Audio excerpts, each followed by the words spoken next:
Aktardığı o tapdı nə? Aktardığı o tapdısan deyirsən.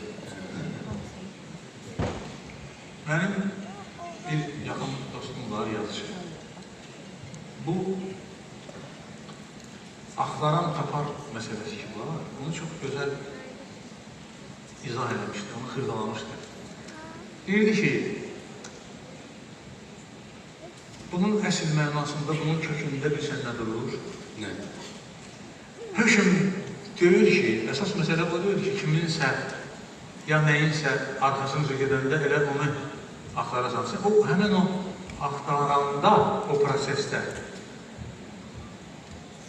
sən elə şeylər tapırsan ki, elə şeylər əldə edirsən ki, o axtardığından daha çox qiymətli, daha çox incə bir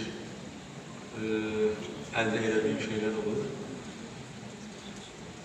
Əsas məsələ axtarışda olmalıdır, yola çıxmalıdır. O bayaq dedim axı, eyni yerdə dayanmaq olmaz, deyildir. Həqiqət budur ki, axtaran çox şey tapar.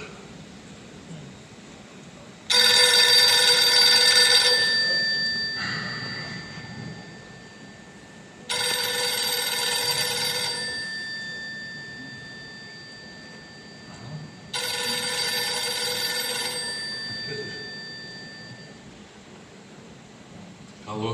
Niye götürmürsünüz telefonu? Niye kaldırmırsınız? Ben bayaqdan zəng edirəm. Bağışlayın, bağışlayın. Tapdınız o müğənnini. 2 saat yarımı keçir. 2 saat verilmişti size. Vaxtınız tamamdır. Eyyub Yaqubov hardadır? Siz eşidirsiniz beni? Eşidirəm. Eyyub Yaqubov hardadır? Hünərli ol. Cevap ver. Uzaqda. Çok.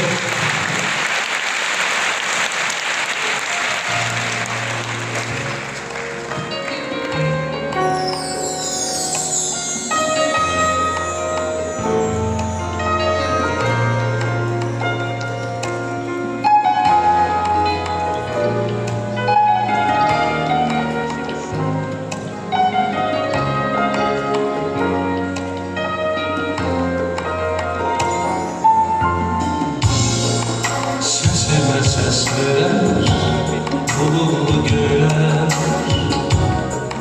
küleylerden benim teselliler. Zaman dayan geçmez yol eyler. Senle uzaklarda fikrimi göğlere aparar kuşlar. Bu geniş dünyada ruhum ışığında yağar yüreğine nar yaşlar. Senden uzaklarda,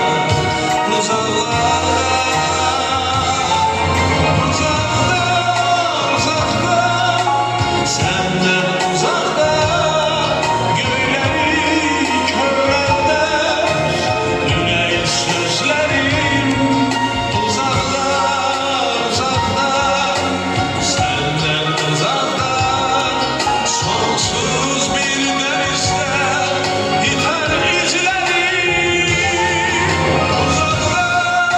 Uzakta, senden uzakta, göyleri körlerde, yürek sözlerim uzakta, senden uzakta, sonsuz bir denizde biter izlerim. Okşayan ruhumu hazin bir layla,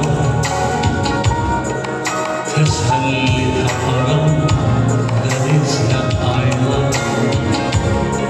Seni sesleyen haylar. Senden uzaklarda fikrimi göğlere aparar kuşlar.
Çox sağ olun, var olun.